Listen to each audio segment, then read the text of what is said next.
So what I hope to accomplish here, or how things will change here, well, we want to make sure that the department continues its kind of upward profile, upward mobility, and making sure we recruit great faculty, we keep our great faculty, and the faculty that are senior, stay productive as they always are.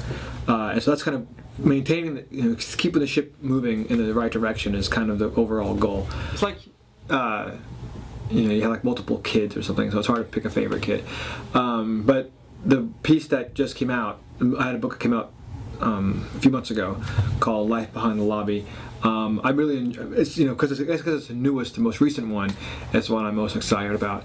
It came out anyway. It's on the ways in which Indians have come to the U.S. and come to dominate the U.S. motel industry. So about half the motels in the country, your Days Inn or Econo Lodges or Holiday Inns, are owned by a small fraction of the U.S. population of Indian immigrants.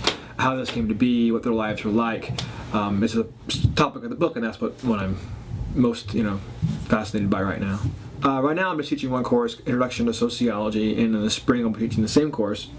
I'm also introducing a new seminar called Culture and Inequality. It's a capstone course for sociology and related majors, dealing with how inequality is maintained or also challenged in the cultural sphere, how the ways in which we dress, your ideologies about different racial groups, how all of these kind of cultural dimensions of our social lives reinforce or can kind of disrupt patterns of inequality, typically focusing on racial groups, gender, sexuality. If you want to have a life of kind of destitute poverty and just depression, don't major in sociology. But if you want to be fulfilled and happy with a great resume, major in sociology. But the real reason to major in sociology is, my overall advice to students in general is to major in what you like. If you don't like it, don't do it.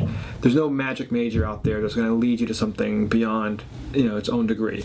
So it's what you do with the major, it's how much you embrace it that really shapes what you can do with your lifetime impact it has on you. I remember seeing a photograph of a Romney rally.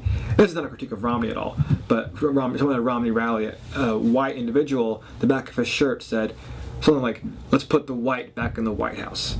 Right. So again, is that just one person, with a shirt that's somewhat offensive, or is that indicative of some kind of larger trend or unspoken attitudes about race in terms of who our candidates are?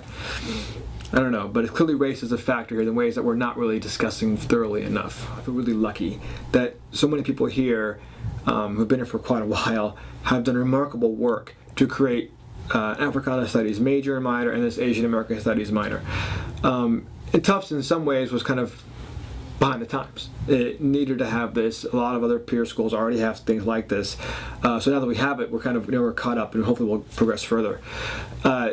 The Asian American Studies minor matters because if you want to understand America today, the nation, as well as relationship to other nations, how people's experiences of peoples who seem to be at the margins of that conversation actually are very telling about what's going on across the country. If you want to understand race in this country, you cannot just understand it in terms of black and white. Race is a multi-dimensional construct. And so you have to understand the experience of Asian Americans in order to understand the experience of whites and African Americans and Latinos. And the same thing works in multiple other ways. So an Asian American Studies minor shows to the population that not only are these people themselves interesting, but there's so much analytically and intellectually to be gained by studying them that we need to have a concentrated focus on them. Another myth, which may be more prevalent at Tufts, although I'm not sure, is the opposite one, which is that, we're multicultural. We embrace difference. We love diversity. And somehow that equals equality. Obviously, you need that to have equality, but that's not sufficient, right? It's because I embrace cultural differences and I love to learn about the culture of some other group does not mean that there's economic or political or power equality overall. Here's an example. Americans spend more money on salsa than they do on ketchup. Okay? Salsa is more expensive. One bottle of salsa is more expensive than a bottle of ketchup. So people, buy more ketchup than do salsa. But people spend more money on salsa than ketchup. That does not mean that Latinos, right, or Mexicans in particular, are on par or equally respected as other Americans are. But if you just think about the kind of multicultural element of that. Like, oh, we have, Latino Heritage Month or this, that, and people, embrace these cultural traditions, which is a prevalent attitude even at Tufts. That would give you misleading assumptions about kind of the racial playing field and how level or unlevel it is.